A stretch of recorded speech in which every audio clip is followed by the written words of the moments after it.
Bonjour à toutes et tous, salut le chat, salut Sadgreb, salut Julot, salut Lamarck, salut Braille, salut GR33, salut Kyle. Il est 18h à Paris, 19h à Beyrouth, 20h à Bagdad, 23h à Hanoï. Il est déjà demain à Sydney et Tokyo.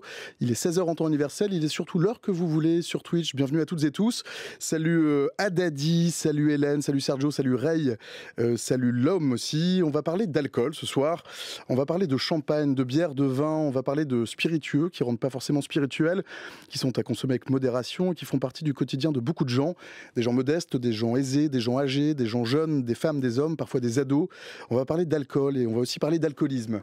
On va parler de flûte, de ballons, de coudes qui se lèvent, des voix qui montent, des gens qui rient et souvent à la fin des gens qui pleurent. On va parler du rouge qui tache et on va aussi parler des taches du rouge, celles qu'on n'enlève pas avec du sel sur la nappe, celles qui rendent tristes, celles qui rendent malades, celles qui ruinent, celles qui font sortir des vies heureuses, celles aussi qui font sortir du cadre. Parce qu'on est en France, terre de vigne, terre de houblon, on va aussi en parler du cadre de la loi, du cadre de la morale, du cadre de la santé de chacun, la santé publique aussi. Des cadres, il y en a beaucoup, mais c'est compliqué de les empiler les uns sur les autres, les cadres. À la fin, ça fait une forme bizarre, et même si on les empile bien, les cadres, parfois, il y a des trucs qui dépassent. On va parler d'alcool, d'alcoolisme, de législation, de prévention. Et pourquoi on va en parler ce soir? On va en parler parce que notre consoeur Géraldine Allo a sorti la semaine dernière sur France Info une enquête assez dingue qui révèle qu'il y a 2 campagnes de prévention contre l'alcoolisme qui ont été un peu mises de côté par le ministère de la Santé, mise de côté parce qu'elle ne plaisait pas beaucoup au lobby du vin. Justement, Géraldine, tu es avec nous ce soir. Bonsoir Géraldine. Bonsoir. Géraldine Hello, grand reporter à la cellule investigation de Radio France. La cellule investigation, c'est une rédaction un peu à part à Radio France. C'est une rédaction qui mène des enquêtes sensibles, qui durent parfois des semaines, des mois. Tu vas nous raconter tout ça dans un instant. À tes côtés, Charlotte Perronnet. Salut Charlotte. Salut. Charlotte, tu es autrice, journaliste, restauratrice. Tu as écrit un livre qui s'appelle... Tu as écrit un livre qui va paraître, qui s'appelle « Et toi, pourquoi tu bois ?» Donc qui paraîtra tout début janvier prochain aux éditions de Noël. Oui, tout début janvier. Et c'est un livre qui parle beaucoup de toi, de ta mauvaise rencontre avec l'alcool, et puis aussi des chemins qui vous ont séparés ensuite. Tu en as fait un podcast diffusé sur Friction qui s'appelle « Clandestin, le tabou des femmes alcooliques ». Oui, absolument. L'idée, c'est vraiment de raconter...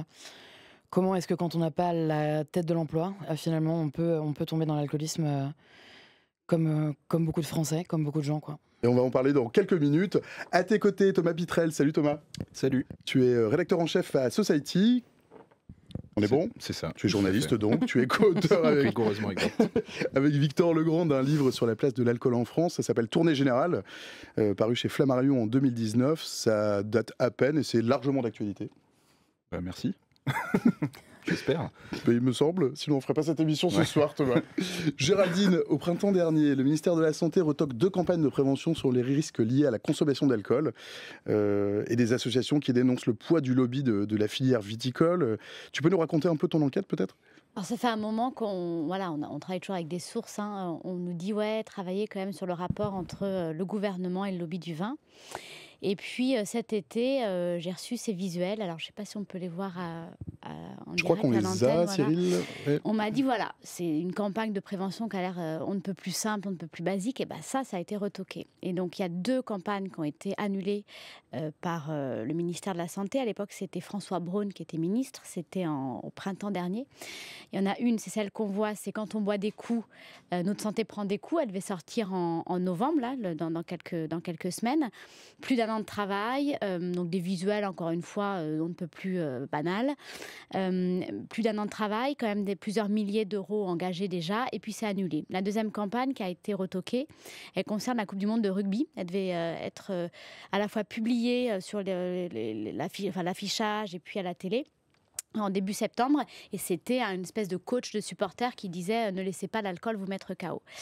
Et donc on a ces informations-là, et puis ensuite on appelle nos sources dans le ministère, DGS, tout ça, puis on nous dit ça a été commandé, une de ces campagnes a été commandée par celle sur le rugby, a été commandée par la DGS, donc la DGS c'est quand même le ministère de la Santé. La Direction Générale de la Santé. Voilà, c'est une des directions du ministère de la Santé. Elle a été commandée par la DGS et pourtant c'est pas passé. Et quelqu'un nous dit vous vous en souvenez peut-être, mais il y a Santé publique France, donc qui fait toutes ces campagnes pour le compte du gouvernement, qui avait fait une campagne qui avait quand même pas mal marqué les esprits au moment des fêtes. C'était des gens qui trinquaient, santé, santé, santé. Bah oui, mais alors pourquoi on trinque pour la santé alors que l'alcool, c'est pas la santé? À la suite de cette campagne-là, il y a Vin et Société, qui est le lobby de l'alcool en France, qui regroupe les producteurs, qui avait envoyé un courrier directement à Emmanuel Macron, directement en personne, en tête. Je pense qu'on a le courrier, je pense effectivement. qu'on l'a, voilà. Ouais. Et qui dit slogan inepte, cette campagne ça va pas Donc du tout. Qui a un courrier assez violent quand même. Assez véhément, assez véhément, tout à oui. fait. Slogan inepte, et puis ce qu'ils écrivent là, ce qu'on voit en jaune, c'est oui, en plus on voit même pas en gros, on voit même pas des gens bourrés, on voit pas des gens en état d'alcoolisation excessive, ce sont des gens qui sont en famille, qui voilà. Donc clairement, ils marquent leur désapprobation à Emmanuel Macron. Et nous, ce qu'on a eu comme information, c'est qu'à ce moment-là, donc hiver-printemps, il y a hiver avant le printemps, le cabinet d'Emmanuel Macron qui dit au cabinet de François Braun, donc, qui était ministre de la Santé, non mais en gros arrêtez de les emmerder, quoi, c'est bon, voilà. Et donc il y a une forme d'autocensure, et là comme par hasard, fin mai, il y a cette réunion, des visuels qui sont présentés au ministère par la DGF, par Santé publique France, en présence de la Direction générale de la Santé, et quelques semaines après, le coup près tombe, dans ces campagnes, elles sont annulées. Thomas, ça t'étonne? Pas forcément, non. Enfin, en tout cas, c'est assez en phase avec la façon de gérer ces questions-là depuis l'arrivée d'Emmanuel Macron à l'Élysée. Ça a commencé assez tôt, en fait. C'est-à-dire que Emmanuel Macron, lui, il a toujours joué un peu sur son rapport au vin aussi pour se rendre sympathique. Je pense qu'il a dû reprendre un peu l'exemple de Jacques Chirac, etc. C'est-à-dire que pendant sa campagne de 2017, je me rappelle qu'il donne des interviews aux magazines spécialisés dans le vin. Il se prête même à une espèce de petit exercice. On peut retrouver la vidéo sur Internet où il fait une dégustation à l'aveugle. Il est très bon, etc. Donc il séduit énormément les journalistes spécialisés dans le vin. Et après ça, au-delà de ça, parce que ça, il a le droit d'aimer le vin comme n'importe qui. Au-delà de ça, après, c'est vrai que dans son entourage, il y a quand même des gens. Il est président de la République. Voilà, et puis c'est une de ses conseillères au tout début était quelqu'un de Vin et Société, en fait, directement. Donc c'est sa conseillère à de l'agriculture, si je me trompe pas. Audrey Bourrelot. Voilà, ouais. Qui est partie depuis, mais quand même qui a dû marquer un petit peu son premier mandat.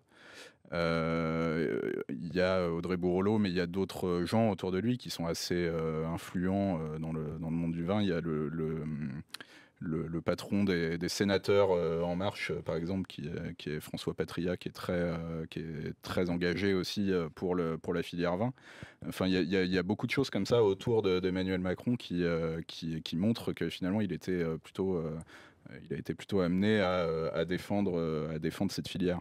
Et après, en fait, le courrier de Vin et Société, je sais pas si c'est seulement ce courrier-là, en fait, même qui a eu cet effet-là, parce que je pense qu'il était déjà sensible à cette question. Et il y a eu beaucoup de choses qui se sont passées avant. Je sais que quand Agnès Buzyn était au ministère de la Santé, elle avait dit aussi le vin c'est de l'alcool, et elle avait été rappelée à l'ordre assez sèchement et assez vite. Donc voilà, c'est un peu dans la continuité, je pense. Puis il y a eu le précédent Dry January, quand en décembre 2019, donc un mois avant le lancement du premier Dry January, donc le mois, on dit pas le mois sec en France, on dit le Dry January. Ouais, on dit le mois sobre, où voilà, on essaie de pas trop boire après les fêtes. Donc le gouvernement était associé à cette opération, et un mois avant, ils enlèvent le soutien public. Donc c'est devenu un événement qui a été porté que par les associations sans dimension politique publique. Donc c'est des crédits en moins, c'est une exposition en moins. Et ça déjà, on savait que ça venait d'Emmanuel Macron, qui était sensible aux arguments de Vin et Société, puis aux autres acteurs de la filière, quoi. Dans le chat, il y a Kyle qui dit en même temps Macron va boire des bières cul sec dans les vestiaires. On comprend de quel côté penche la balance. On a Pouette qui dit il n'y a pas à dire, Vin et Société c'est plus vendeur que Biture et Surose, pourtant ça renvoie à la même chose. On pourra en parler après. Et on a Kyle qui nous dit ça ressemblerait presque au tabac il y a quelques années. Et le poids des lobbies, c'est pas nouveau, puisque dans une tribune publiée par Figaro en 2018, il y avait 64 domaines viticoles qui avaient dénoncé le logo attention pour les femmes enceintes, qui paraît maintenant complètement aberrant. En fait, ce que disent les acteurs de la prévention, c'est que le lobby de l'alcool en France, c'est le lobby du tabac il y a 30 ans. C'est pour répondre à à votre internaute, c'est ça, c'est les mêmes circuits, sauf que maintenant c'est plus possible avec le tabac, et donc c'est de l'alcool. Et Emmanuel Macron a cette oreille attentive qu'avait pas, par exemple, Nicolas Sarkozy, qui n'aimait pas tellement boire. Macron, c'est aussi, pour rebondir sur ce que disait Thomas, c'est une manière de, lui qui a un peu une image de président citadin, peut-être un peu déconnecté, c'est en buvant comme ça une bière cul sec, ça montre que voilà, il est du terroir, quoi. Un peu fun, Un le peu président. fun aussi, ouais. Ouais, juste pour ajouter une chose par rapport à la comparaison avec le tabac, c'est que je pense qu'effectivement, il y a des lobbies assez puissants. Je pense que la grosse différence entre le tabac et l'alcool en France, c'est qu'on ne produit pas de tabac en France, quoi. Et que finalement, le poids économique du tabac en France, il n'est pas si énorme que ça. Donc je pense que c'était beaucoup plus facile de contourner le lobby du tabac, comme ça a fini par être fait, que ça l'est aujourd'hui de contourner le lobby du vin, qui est pas seulement... alors Vin et Société, en fait, on les a rencontrés pour le livre, ils sont pas beaucoup, en fait, c'est pas une grosse structure, quoi. Ça représente combien de personnes, Thomas, à peu Alors, près? je sais pas exactement, mais les personnes qu'on a vues, ils étaient 3 ou 4, donc Oui. c'est pas une grosse structure, mais ce qui est énorme, c'est le nombre d'emplois générés par l'alcool en France. C'est-à-dire que je ne sais pas si les chiffres sont toujours d'actualité, mais je crois qu'on était autour de 500 000 emplois dans le vin, juste dans le vin, et plus de 600 000 si on compte tous les alcools.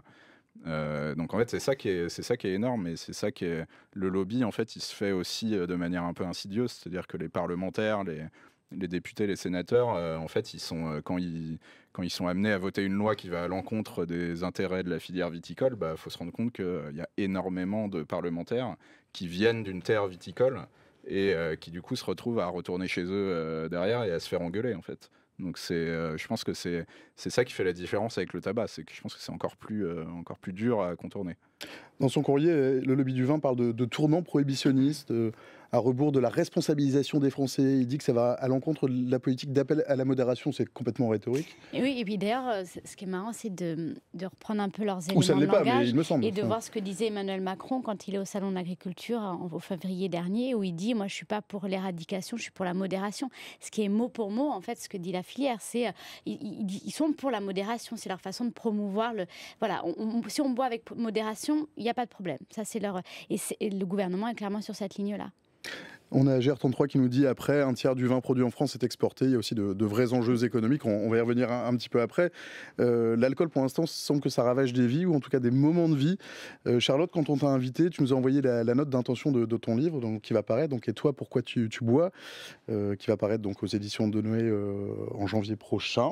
Oui, exactement, ouais. Et cette note d'intention, je vais la lire, donc elle commence comme ça. J'ai commencé à boire à l'âge de 13 ans et j'ai levé le coude jusqu'à mes 30 ans, avec vigueur. 17 ans d'alcool, c'est long. 17 années de biture à répétition. Mon histoire est celle d'une nana de 33 ans. L'histoire d'une meuf blanche, cisgenre, lesbienne, qui a grandi dans une famille aimante. 2 parents non divorcés, 3 sœurs, dont une handicapée, une éducation catho, un tas de diplômes, plein d'amis, une vie de couple épanouie. L'histoire d'une meuf française qui vit à Paris, passionnée d'équitation et de musique. L'histoire d'une meuf aimée et privilégiée. Et pourtant l'histoire d'une meuf alcoolique, comme d'autres l'ont été avant elle et d'autres le seront après. Malheureusement, Charlotte, tu es sobre depuis le 24 mars 2021 et tu t'es jamais sentie aussi vivante. Tu peux nous raconter un petit peu ton histoire, cette histoire en tout cas?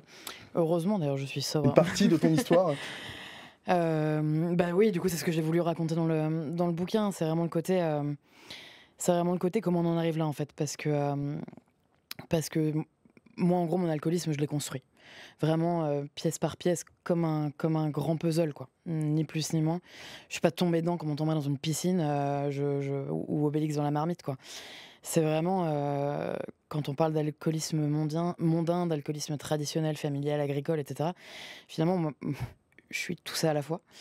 Parce que voilà, mon premier verre, c'était un verre de Sauterne, assez simplement en famille pour ma culture générale, posé sur la table à un repas de Noël avec mon grand-père, quoi. Et parce que j'avais 13 ans, il fallait que je trempe mes lèvres, et c'était juste normal, voilà, c'était vraiment culturel et traditionnel. Et sauf que, évidemment, ce vin-là, à 13 ans, est âpre et absolument... Inoffensif pour l'instant. Inoffensif et donne franchement pas envie à une gamine de 13 ans, sauf qu'en fait, derrière, c'est une graine qui pousse un peu plus vite que chez d'autres. Et en fait, s'en est suivi évidemment d'autres verres pour faire comme les grands. Dès l'âge de 14, 15, 16 ans. En plus, avec des boissons hyper bien marketées pour les jeunes. Donc moi, je me rappelle que ma première caisse, c'était finalement à la Smirnoff Ice, qui est ni plus ni moins une vodka aromatisée au citron, enfin voilà, très limonade quoi. Et puis après, j'arrive en école d'ingénieur en agriculture. Et donc là, pour le coup, j'embrasse Ingénieur agronome. Ingénieur agro, ouais, exactement. Et là, j'embrasse le patrimoine, quoi. C'est vraiment traditionnel. Et puis il y a un vrai souhait de se faire intégrer, de se faire valider. Alors après, il y a toujours cette zone d'ombre sur le bizutage. Bon, c'est peut-être pas le sujet, mais bon, finalement, souvent le bizutage entraîne en tout cas à T'as lever besoin le de faire tes coude. preuves. Exactement, surtout dans un milieu qui est quand même, faut le dire, assez masculin. Donc c'est une manière De t'affirmer. de s'affirmer finalement que de boire. Et puis en plus, moi, je viens de Paris, enfin, en tout cas de banlieue parisienne. Donc dans le milieu agricole, c'est une manière voilà, de s'affirmer, de montrer que ok, je viens de la ville, mais ok, je lève mon coude comme les autres, quoi. Sauf qu'en fait, voilà, je mets vraiment la main dans l'engrenage et s'ensuit naturellement et malheureusement un coma à 18 ans, un coma éthylique. Et puis en fait, après, c'est un enchaînement. C'est un enchaînement de verres, souvent accompagnés, très souvent accompagnés. Après, il y a et puis en fait, au fur et à mesure de verres qui se prennent seuls, mais de manière complètement inconsciente en fait. Et de manière complètement inconsciente parce que tout simplement aujourd'hui, heu, on parle peu. Il y a un super bouquin qui est sorti il y a quelques années, qui s'appelle Sans alcool de Claire Touzard, qui lève un peu le tabou justement sur cet alcoolisme féminin, mais c'est vrai qu'on parle très peu. On parle très peu de l'alcoolisme féminin et en fait, c'est vrai que quand on est une jeune femme et qu'on boit seule, on se dit pas qu'on a un problème. On se dit juste, Qu'est-ce qu'on se dit? on se dit qu'on emmerde un peu le monde en fait. Ouais, j'ai un boulot, j'ai une vie de couple, la vie enfin, En fait, ça va. j'assure En fait, quoi, après tout, ça j'assure va. donc en réalité, est-ce que j'ai pas le droit de boire un verre? Bah si. Si, j'ai le droit de boire un verre. 90 du temps, ce verre, je le bois accompagné. C'est tellement plus facile de dire: «On boit des coups» que «Je Je bois bois des des coups. coups». Ça a pas du tout la même portée. Le diable se cache dans les détails, en tout cas, ça paraîtrait.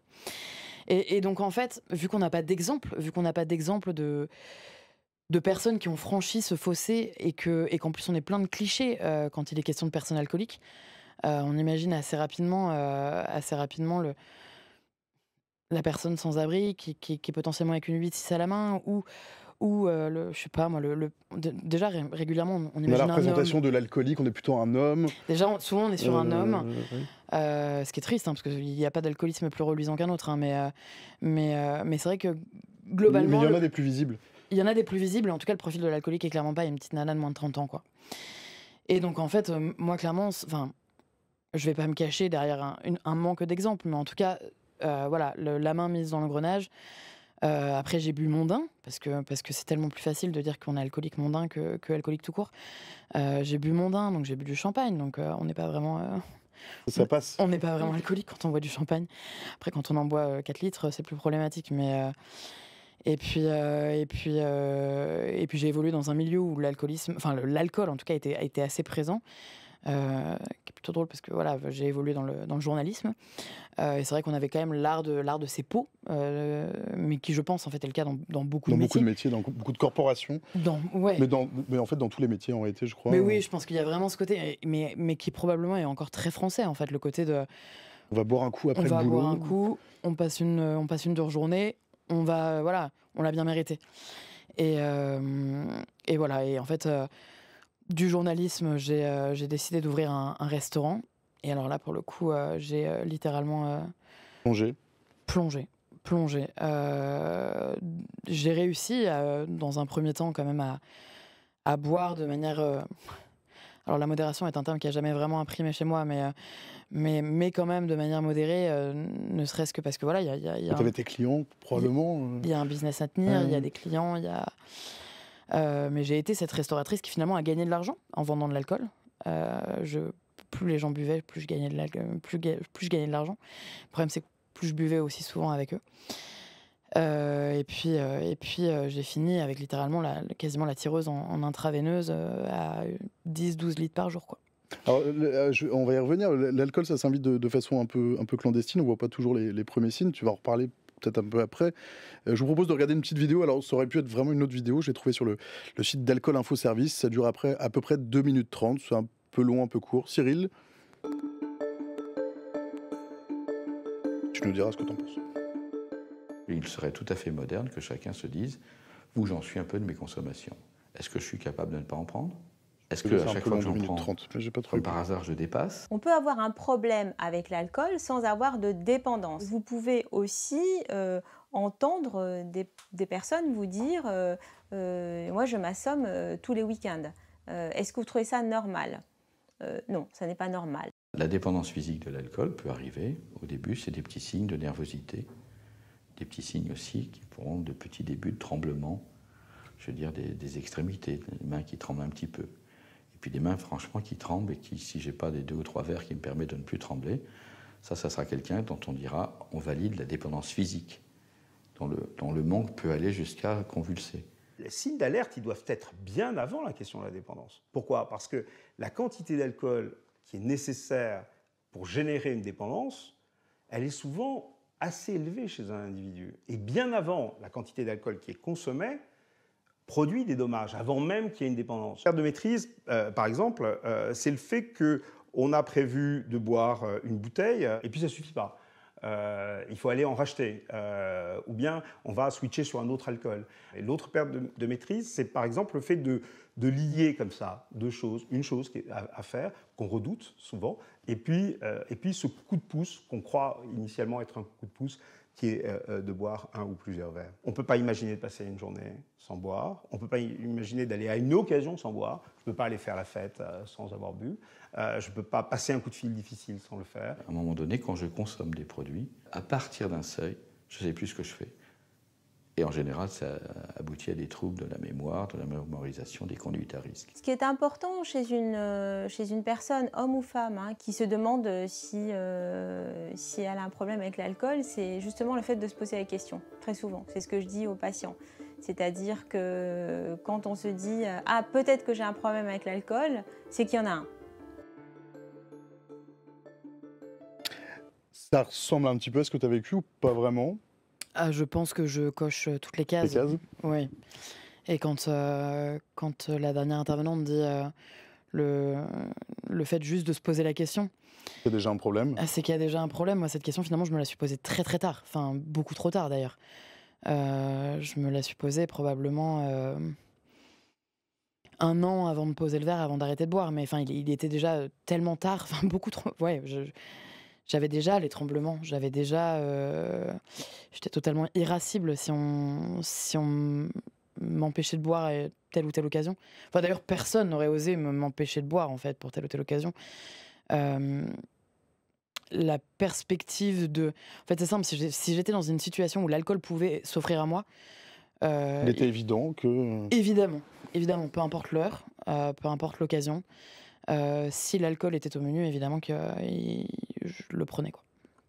Pourquoi tu as écrit ce livre, Charlotte? Tu aurais pu aller voir un édito, ce que tu as fait probablement, et puis voilà, et tu décides d'écrire quand même un bouquin. J'ai écrit ce bouquin parce que je pense qu'on n'en parle pas assez. En fait, assez simplement. Ma question était très rhétorique, hein. Je serais pas là.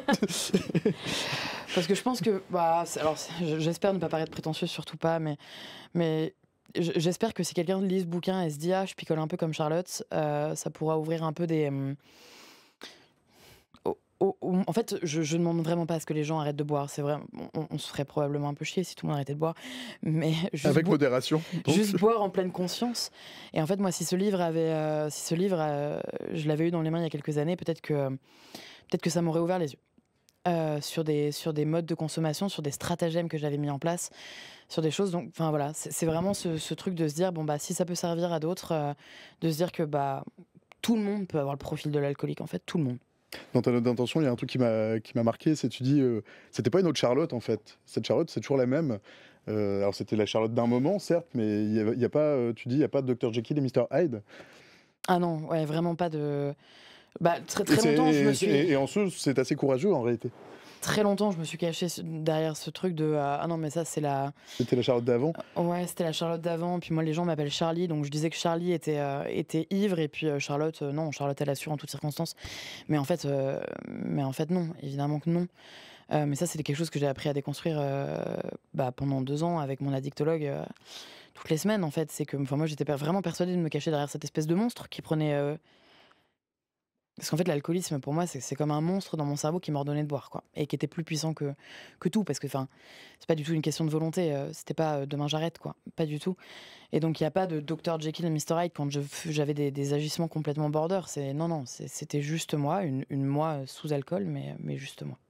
Et tu écris donc toujours dans ta note d'intention. Je n'ai pas lu ton livre puisqu'il n'est pas encore sorti. Que ce que tu as appris aux Alcooliques Anonymes ces derniers mois, c'est qu'il y a autant de formes d'alcoolisme que d'alcooliques. Et tu dis par contre, en revanche, ce qu'on a toutes et tous en commun, c'est la dissimulation. Ouais, moi j'ai mis longtemps à franchir les portes des alcooliques anonymes. C'était quelque chose qui m'effrayait beaucoup.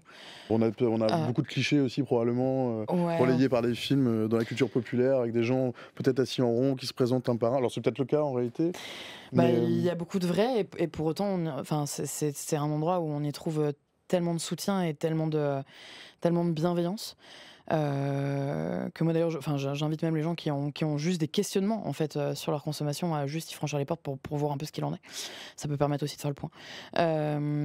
Oui, donc on a tous vraiment ce point commun qui est la dissimulation, c'est-à-dire que en fait ça gêne quelqu'un qui boit trop. C'est Emmanuel Macron qui vide son verre, ça fait rire.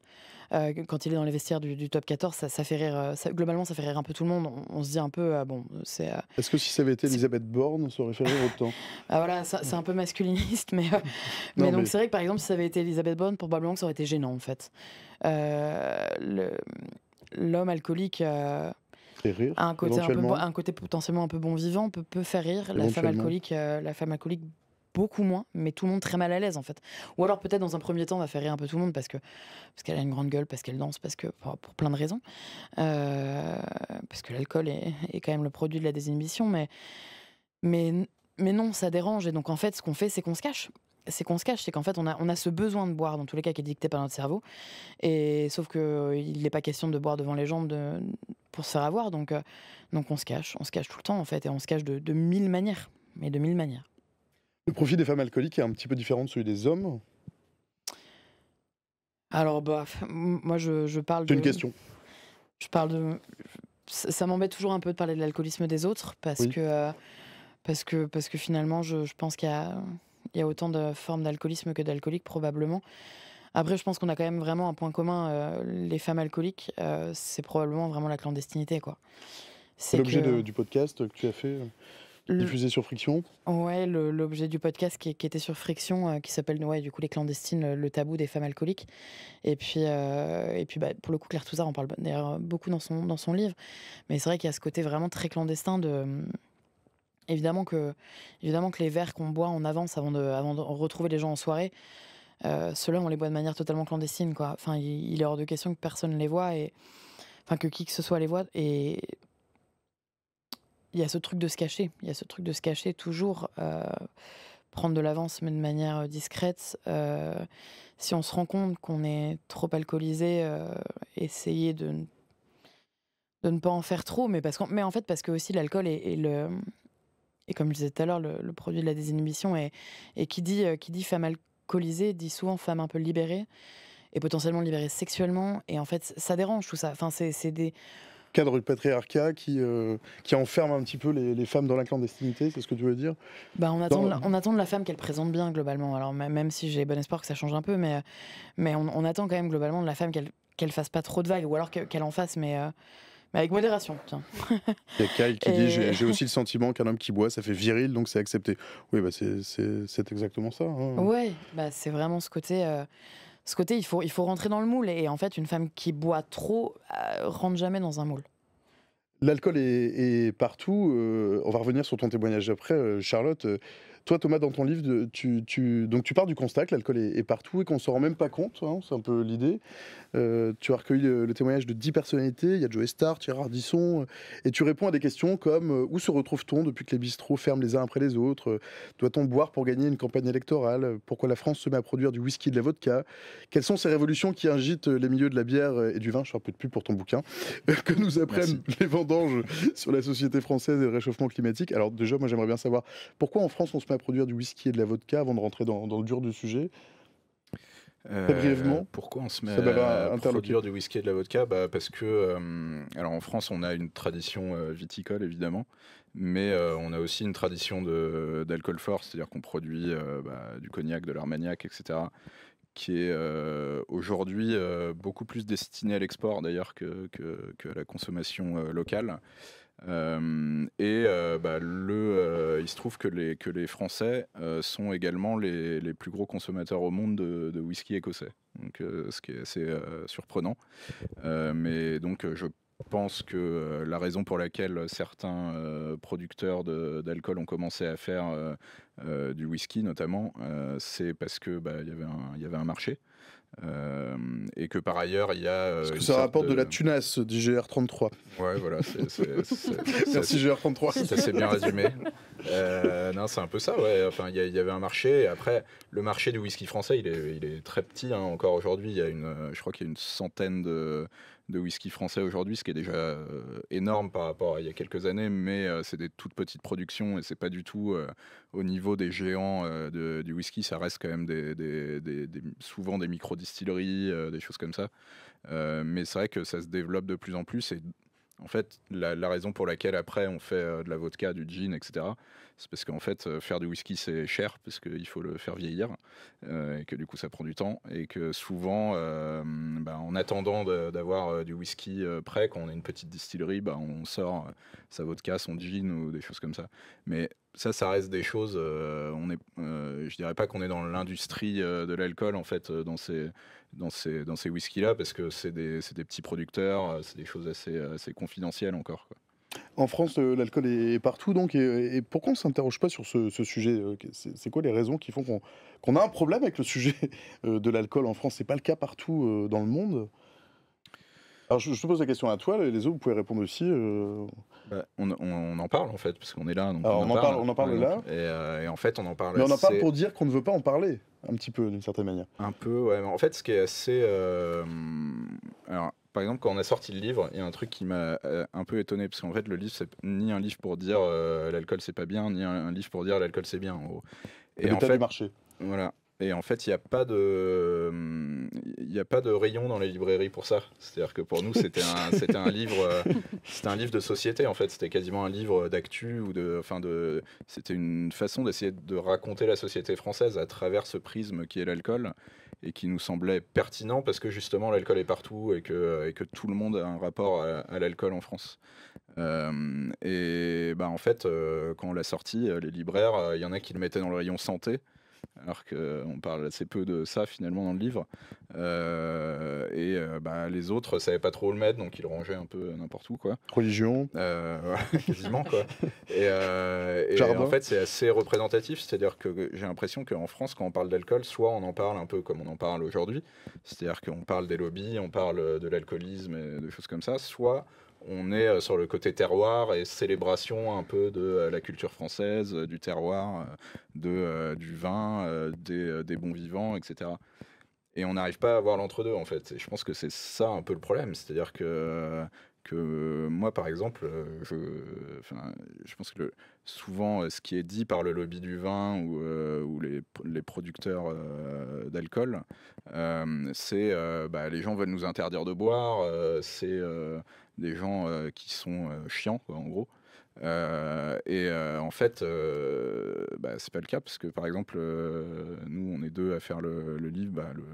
Mon co-auteur boit plus aujourd'hui, mais il se trouve qu'à l'époque il buvait, donc on buvait tous les deux, et que c'est aussi pour ça d'ailleurs qu'on a voulu écrire ce livre, c'est que ça nous intéressait en fait, comme on buvait pas mal avec des copains, etc., et qu'on se renseignait aussi un peu sur ce qui se faisait de nouveau dans le vin, dans le whisky, dans la bière, etc. Ça nous intéressait d'écrire là-dessus, quoi. En fait, il y a il n'y a pas cet entre-deux, en fait. On n'arrive pas à être dans un pays où on peut juste parler de notre rapport à l'alcool tout en aimant bien boire un coup quand même de temps en temps, quoi. En fait, c'est pas, je trouve que c'est pas incompatible, quoi. Et je pense qu'on gagnerait, en fait, à parler, justement, c'est ce que vous disiez, on gagnerait à parler de ces questions-là avant que les gens aient vraiment un problème de santé et un problème d'addiction avec l'alcool. Je pense que ce serait un peu plus sain. Et je pense que c'est ce qui est un peu le but des campagnes qui ont été censurées. Et je trouve ça dommage parce que je n'ai même pas l'impression que ça aille vraiment dans le sens des intérêts des intérêts économiques et des intérêts ça de l'alcool. diabolise peut-être même encore plus.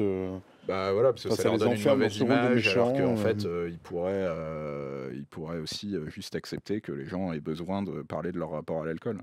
Et accepter le fait que le vin, c'est de l'alcool aussi, ce qui est un peu une difficulté en France. Mais le fait est que le vin, c'est de l'alcool. Il y a une molécule dedans qui est l'alcool, quoi.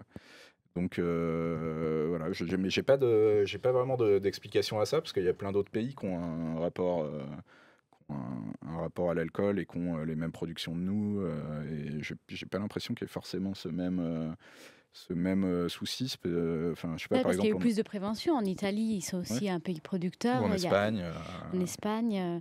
Mais pour rebondir sur ce que tu disais, c'est difficile, je trouve, en France, d'aller à un dîner et de dire « Ah non, ce soir, je bois pas ». On va vite te dire « Ah, t'es enceinte » ou, enfin, tu vois, tu passes pour quelqu'un de chiant, et donc, c'est vraiment culturel, quoi. Et beaucoup plus que dans d'autres pays qui sont pourtant producteurs. Donc, ça nous interroge tous.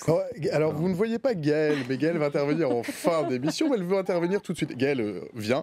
Mais alors, je te laisse te présenter, puisque tu... Bonjour. Alors, je suis pas sûr qu'on te voit. Là, comme ça. Décale-toi, oui, mets-toi un peu plus au milieu. Et tu vas piquer le micro de ma consoeur Géraldine, voilà, ou celui de Charlotte.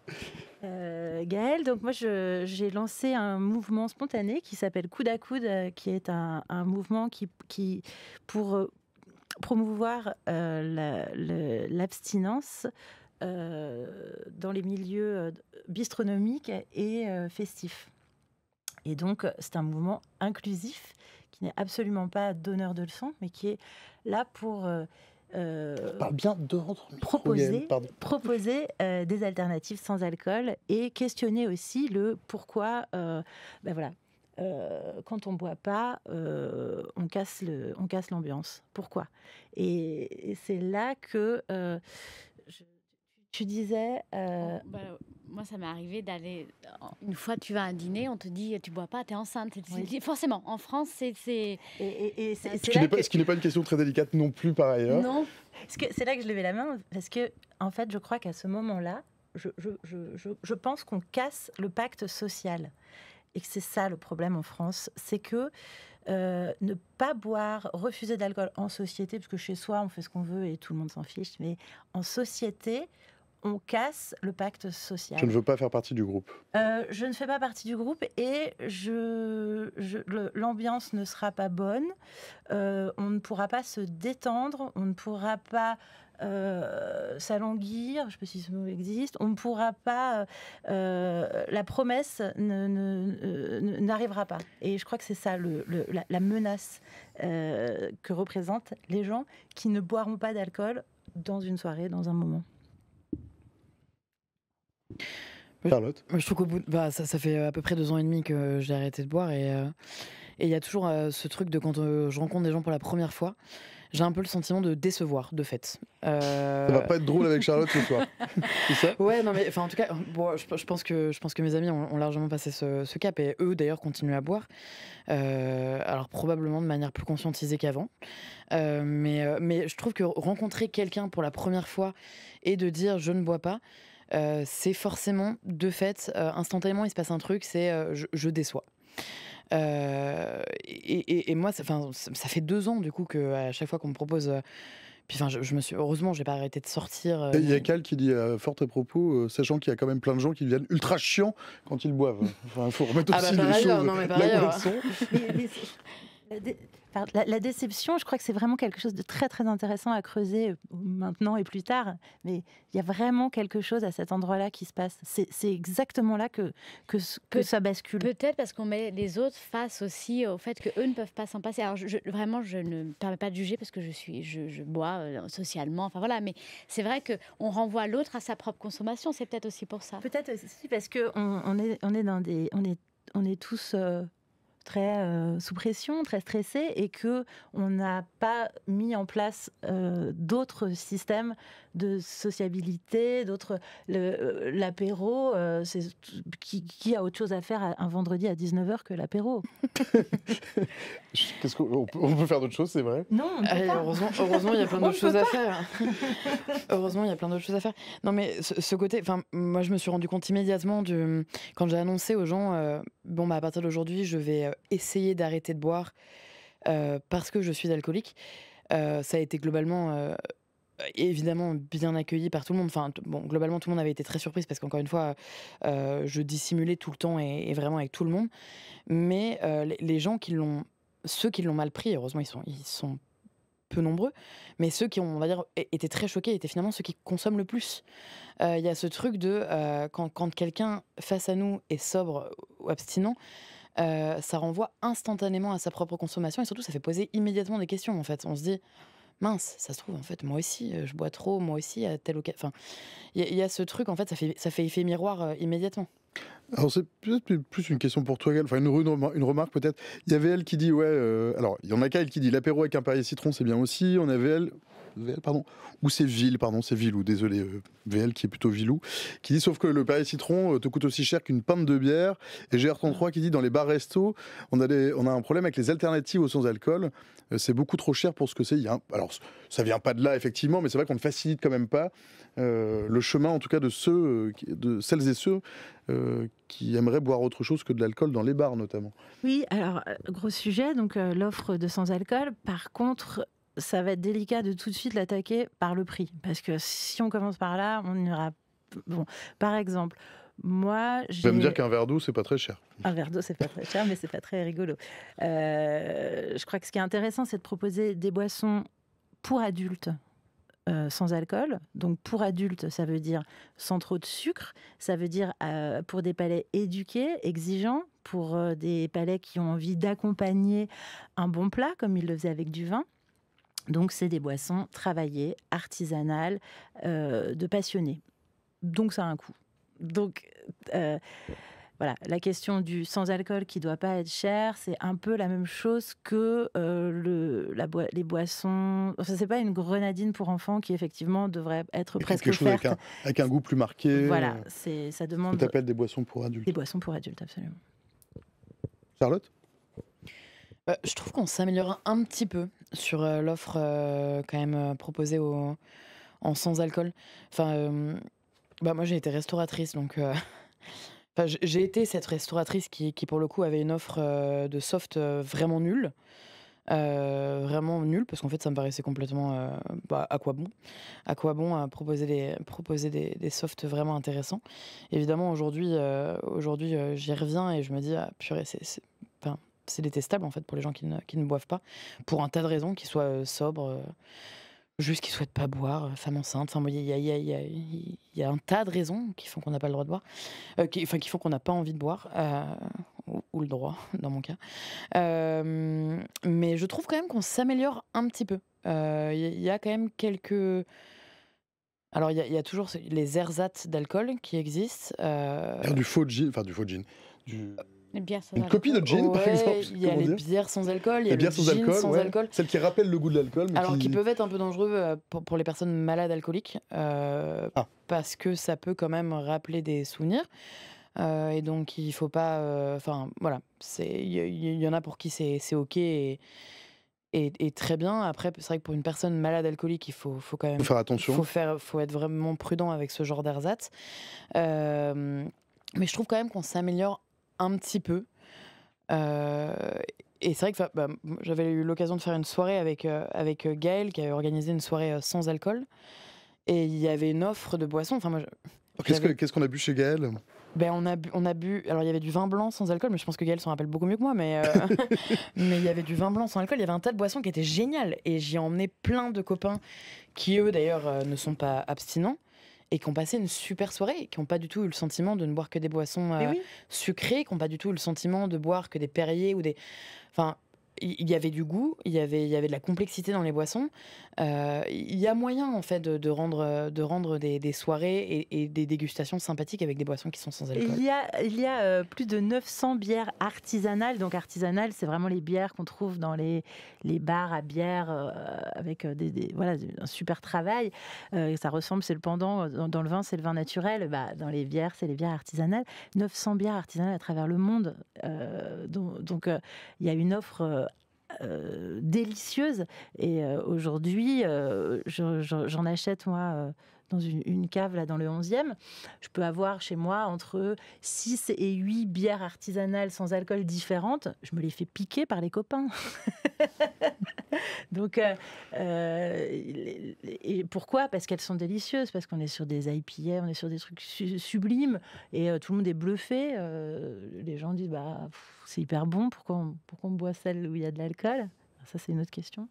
Il y a Owichevik qui dit mais du coup c'est quoi les prix? Ce sont les mêmes? C'est cher, c'est très cher. C'est très cher? Ouais, c'est cher, mais c'est cher déjà avec alcool, hein, le vin naturel, les bières artisanales, tous les beaux produits sont très chers. Alors c'est quoi cher? Écoute, mettons pour une tout le monde pour 33 centilitres, tout le monde va pour bondir, 75 centilitres. J'ai acheté 6 canettes de super bière pour 25 €. Ouais, voilà. Après, pour autant, une bouteille de gin sans alcool, français et super, va coûter un peu moins cher qu'une bouteille de gin avec alcool. Donc, mais pourquoi le sans alcool devrait être moins cher? Pourquoi? Ah non, moi je pense pas. Je pense pas qu'il devrait être moins cher, mais juste en fait, en tout cas, après ça dépend toujours de la quantité. Enfin, si. Moi, je crois que tout le monde pense que le sans alcool doit être moins cher, parce que l'alcool, on a l'habitude de payer le prix. C'est-à-dire que quand on boit un mauvais cocktail en boîte de nuit, il coûtera quand même 15 €, parce que dans les 15 €, on achète quoi? Le droit d'être génialement défoncé. On n'achète pas du tout ce qu'il y a dans ton verre. Dedans. Donc on a cette habitude. L'alcool coûte cher, c'est ok, puisqu'on paye la défonce. Le sans-alcool, du coup, ne doit pas être cher. Alors que pour avoir des produits de qualité artisanaux, on est obligé de maintenir un certain niveau de prix. Vous voulez rajouter quelque chose, il me semble? Non, je me faisais la réflexion que quand même on va avoir du mal à séduire tout le monde avec des packs de 6 à 25 €. C'est évident.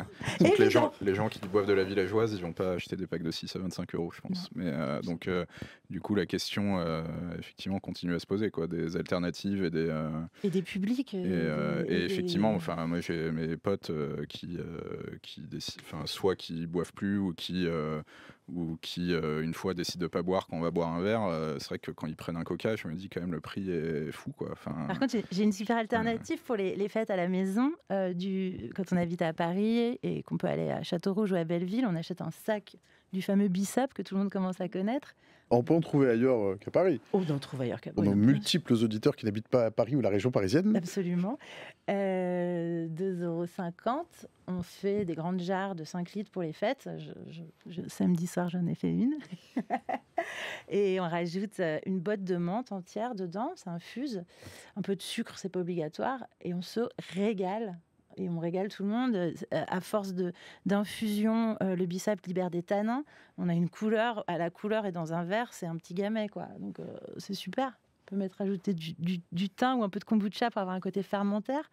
On est dans une boisson hyper élaborée qui coûte 2,50 € plus la botte de menthe. C'est-à-dire pas grand-chose. Il y a Cal qui a dit, mais on a répondu à ta question, il faut expliquer ce que c'est pour les Grenoblois. Je pense qu'on t'a expliqué, Cal.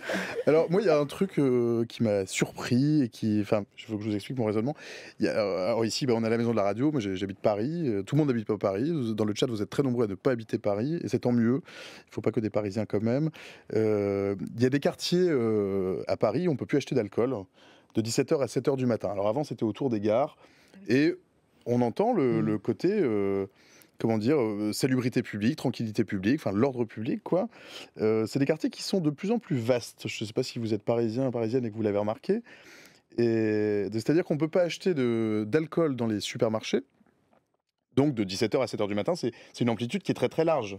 Et à 17h, il y a peu de gens qui terminent le boulot à Paris à 17h en réalité. 7h du matin, il est assez rare qu'on aille faire des courses d'alcool à 7h du matin. Enfin, Et à côté de ça, ouais. Charlotte, on en parlera après, mais c'est une époque qui est terminée, on a dit. Non, mais et à côté de ça, les bars sont ouverts, les cavistes sont ouverts et peuvent en vendre jusqu'à pas d'heure. Je me suis laissé penser qu'en fait, l'alcoolisme des riches posait beaucoup moins de problèmes que celui des pauvres. Et ça amène à un truc, c'est en fait, l'alcool, c'est légal ou pas? Enfin, en France, on a quand même ce problème avec ça. C'est-à-dire qu'on l'interdit pour les pauvres, on l'autorise pour les riches, mais on ne tranche pas si c'est légal ou pas. Il y a des pays comme la Norvège où vous devez aller dans des magasins d'État, c'est fermé à 18h, mais tout le monde le sait à la limite. C'est entendu, c'est l'alcool est un produit semi-légal.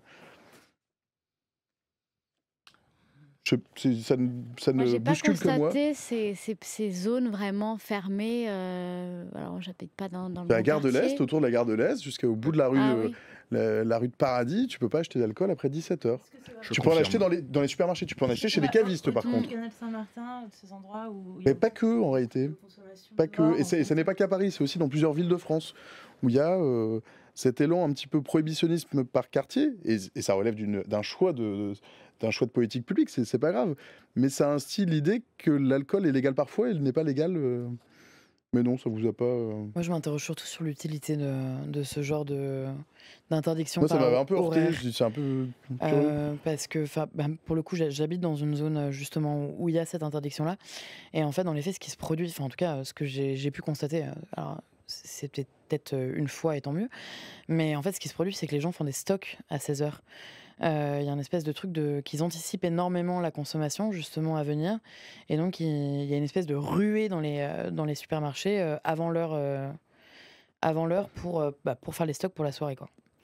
Et est-ce que c'est plus sain? Je ne suis pas sûre. Après, ça c'est vraiment une question en suspens, mais D'ailleurs, souvent il y a des magasins qui respectent l'interdiction et puis après il y a une épicerie à côté qui vend des mauvaises bières pas Totalement. chères. Et en plus, on peut se faire livrer de l'alcool assez facilement, donc je vois pas trop effectivement. Enfin, si on veut vraiment acheter de l'alcool, en fait, on peut. Donc, en fait, je sais pas trop à quoi ça sert personnellement. Mais... Après, dans les faits, ce que ça provoque, c'est que ça chasse une partie, notamment des sans-abri, qui parfois s'approvisionnaient dans les supermarchés et qui ne sont plus là dans ces zones. On est à la veille des Jeux Olympiques. Je ne sais pas si c'est lié. En tout cas, moi, je constate que ces zones sont de plus en plus grandes dans Paris et qu'elles le sont aussi dans d'autres villes de France. Après, le sujet, c'est pas de la prohibition. On n'y arrivera pas en France, et je pense pas comme toi. Je pense pas que ce soit souhaitable. C'est pas en interdisant que. En revanche, que les gens soient conscients, c'est pas que l'abus d'alcool comme ce que voudrait faire croire le lobby qui est dangereux, c'est que chaque coup a une conséquence. Mais ça ne veut pas dire que parce qu'on boit un verre, on va développer un cancer. Mais il faut quand même que le grand public soit informé. Il l'est bien sur la cigarette, sur l'alcool, c'est quand même...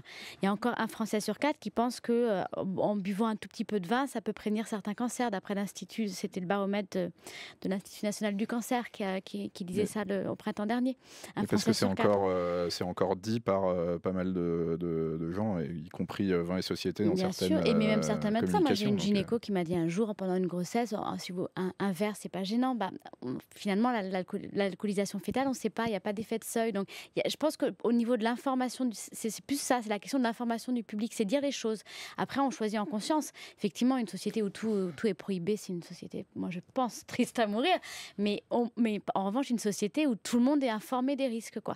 Et qu'en voulant cibler les campagnes pour les jeunes, pour les femmes enceintes, c'est en gros comme s'il n'y avait que ces personnes qui étaient à risque. Et finalement, comme tu disais, nous, sans Maris, nous, jeunes ou moins jeunes femmes, on est typiquement insérés socialement avec des boulots un peu stressants. On est tout à fait cette cible-là on va avoir tendance à boire parce qu'on a de la pression et qu'on veut relâcher cette pression-là. Et on n'a pas de campagne qui nous ressemble, on n'a pas de campagne qui s'adresse à nous. C'est voilà. Et oui, alors c'est celle qui est appelée la dame sans fauteuil, et que pas de chance pour elle. Désolé Gaëlle, c'était pas prévu comme ça. Les gens ont droit d'avoir un fauteuil dans l'émission, malheureusement on n'a que 4 places. Donc Gaëlle, je te présente mes excuses au nom de France Info. Je suis navré. C'est surtout que je me suis incrustée, j'étais bavarde, j'étais prévue pour un peu plus tard. Je voulais juste dire qu'il y a différents publics. On parle d'hommes, de femmes enceintes. On reste sur des hommes et des femmes. On pourrait rentrer un peu plus à l'intérieur de l'être humain et parler de psychologie, d'être neurotypique ou atypique, d'avoir une tendance à la dépendance de par son terrain, en fait, c'est sa sensibilité, voire que fait-on de la sensibilisation, la prévention pour les gens qui ne sont pas encore diagnostiqués et qui, a priori, ont des maladies psychiatriques? Comment on fait? Est-ce que c'est bon? Pour lesquels l'alcool ouvrirait des fractures, ce genre Voilà, de choses. qu'est-ce qu'on fait des bipolaires, par exemple, non diagnostiqués avec l'alcool? Bah, c'est un vrai problème parce qu'en fait, boire un verre d'alcool dans ces cas-là, c'est pas du tout comme le copain ou la copine à côté. C'est-à-dire que d'un coup, quand on n'est pas diagnostiqué, on n'a pas de médicament. Par contre, quand on boit de l'alcool, on a un début de médicament, c'est-à-dire une sensation. Et c'est là que l'addiction est super grave pour ces publics-là. Donc ça, c'est vraiment une question très, très, très, très importante. On est, en fait, au sein des alcooliques, il y a, je pense, et au sein des dépendants, je pense qu'il y a énormément de gens qui ont un terrain à la dépendance et que c'est pas l'excès d'alcool qui amène forcément à l'alcoolisme, mais plutôt le terrain propice à la dépendance. Mais ça, c'est encore autre chose. Il nous reste quelques minutes avant la fin. Je vous propose un petit quiz. Donc, je l'ai trouvé, c'était facile hein, sur le site d'Alcool Info Service. Donc, c'est le premier qui répond. Dans le chat, vous avez le droit de participer. Vous n'allez pas être plus rapide aussi. Est-ce que la bière, ça désaltère? Non. La bière, ça désaltère. C'est faux ou c'est vrai? C'est faux. C'est faux. Pourquoi c'est faux? Parce que c'est l'eau qui désaltère en fait. Je crois qu'il n'y a pas grand chose d'autre que l'eau qui désaltère. Exactement. Est-ce que le vin est un alcool comme un autre? C'est vrai ou c'est faux? Ah, dans le chat, vous répondez super vite, c'est génial. Vous avez raison. Non, le vin, c'est un alcool comme un autre, c'est vrai. Le vin, la bière, le rhum, la vodka, le whisky, toutes ces boissons contiennent de l'éthanol. C'est le nom pour appeler, c'est la molécule d'alcool. L'alcool s'élimine plus vite si on fait de l'exercice. C'est faux. C'est faux. C'est faux, il n'y a aucune solution miracle pour dessouler plus vite. Il faut juste du temps. En moyenne, quand on boit un verre, l'alcoolémie atteint son maximum 1 heure après, 30 minutes si on est à jeun, puis elle commence à baisser. Il faut compter environ combien de temps pour éliminer chaque verre d'alcool consommé? Merci Cyril Balta derrière la régie. 1h30. Une cuite de temps en temps, c'est pas grave. Ah. Bah non, c'est pas très grave. Ouais, c'est pas grave. Non, c'est pas le problème de Bon, gravité. alors. La fréquence, mais une. Et le tout est enfin, moi je pense que le tout est de le faire en pleine conscience, encore une fois. Oui, exactement. C'est vraiment juste, on sait ce qu'on fait, quoi. Alors, Alcool Info Service nous dit faux, quand même. Ah, mais... Prendre une cuite de temps en temps, ça peut quand même être grave. Ça ne veut pas forcément dire qu'on devient dépendant, mais il y a beaucoup de risques liés à l'excès d'alcool. Le premier étant l'accident de la route.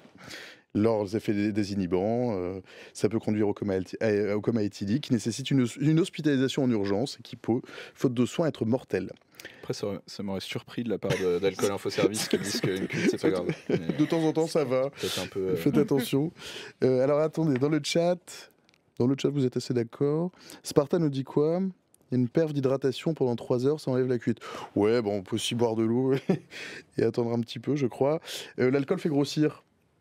C'est vrai. Oui. Ouais, l'alcool pur contient des calories, 7 kilocalories par gramme, et favorise le stockage des graisses. Un verre de vin par jour, c'est bon pour la santé. C'est ce qu'un médecin disait. Il y a une vidéo qu'on peut retrouver sur le site de l'INA qui dit ça. C'est faux. Ah, alors il y a un French paradoxe. Comme quoi les tanins seraient bons pour la santé, pour ce qu'on a. L'histoire ne nous disant pas ce qu'on a, mais... Non, c'est faux. Bah, c'est C'est- le fameux c'est- baromètre. C'est faux. L'Institut national du cancer qui disait il y a un Français sur 4 qui pense qu'un peu de vin, donc un verre par jour, c'est bon. Ça ne prévient rien du tout en fait. C'est absolument pas On fondé. a bien fait de l'enlever aux enfants à l'école. hein. Effectivement, parce qu'on servait à la cantine effectivement un peu de vin dilué d'eau, je crois, Avec, quand même. oui, Hein. beaucoup d'eau. Dans les cantines, c'était il y a bien longtemps. Ce que nous dit Alcool Info Service, et ce à quoi nous souscrivons largement, hein, c'est que effectivement, il y a peut-être quelques bienfaits si on cherche au bout du bout, mais les effets négatifs sont bien plus nombreux que les effets protecteurs. Et puis j'arrive à la fin de mon stream, puisqu'il est déjà 19h passé de 2 minutes. Est-ce que c'est le mot de la fin, les amis, ou est-ce que je vous libère? Quelqu'un veut faire le mot de la fin? Il y a un blanc terrible qui saisit le studio du 3e étage de la maison de la radio. Thomas. Je suis nul en conclusion, moi, en plus. Non, bah, le mot de la fin, je sais pas. On en parlait tout à l'heure, hein, les gens qui boivent pas, il y a quand même toujours une espèce de suspicion en France. Et c'est marrant parce que quand on a fait le livre, on a voulu écrire sur le rapport de la France à l'alcool et on a décidé de faire l'introduction justement en racontant des histoires de gens qui boivent pas parce que ça nous semblait montrer assez facilement que tout le monde en France a un rapport à l'alcool, y compris les gens qui boivent pas, parce qu'en fait les gens qui boivent pas, on passe notre temps à leur parler d'alcool, quoi, à leur demander pourquoi ils boivent pas, etc. Donc en gros il y a quelques raisons qui sont les bonnes pour pas boire, mais il y en a pas beaucoup. Et donc ça montre qu'on est dans un pays où tout le monde a un rapport avec l'alcool et où du coup je pense que tout le monde devrait être capable d'en parler de manière assez ouverte et voilà, et d'être capable de parler de son rapport à l'alcool et de dire qu'on boit trop quand on boit trop, etc. Voilà, enfin, en fait, je pense qu'on devrait en parler d'une manière un peu plus libre. Charlotte, le mot de la fin ou la suspension? Les 3 points. Non, je pense que le mot de la fin, ce serait peut-être de se dire que finalement c'est facile de tomber dedans. On a l'impression qu'un verre de temps en temps fait pas de mal, mais que verre après verre, on peut sombrer et toujours garder cette idée en tête, sans pour autant que ce soit déprimant. D'ailleurs, ce serait vraiment pas le souhait que ce soit déprimant. Mais voilà, juste garder en tête que ça peut arriver à tout le monde de tomber et que pour autant on peut s'en sortir quand on est bien accompagné, voilà.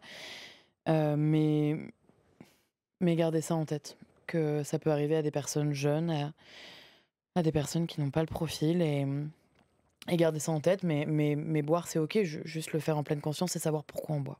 Et ce sera le mot de la fin. Merci Charlotte, merci Gaël, merci Thomas, merci bien sûr Géraldine. Merci d'avoir passé cette heure avec nous. Merci à vous dans le chat, merci pour vos coups de gueule, vos questions, vos interrogations, vos plein de blagues. Je ne vous ai pas toutes dites pendant le stream, mais vous avez été fort joyeux ce soir. On a notamment Arch qui nous dit le mot de la fin, apéro, oui, mais avec modération.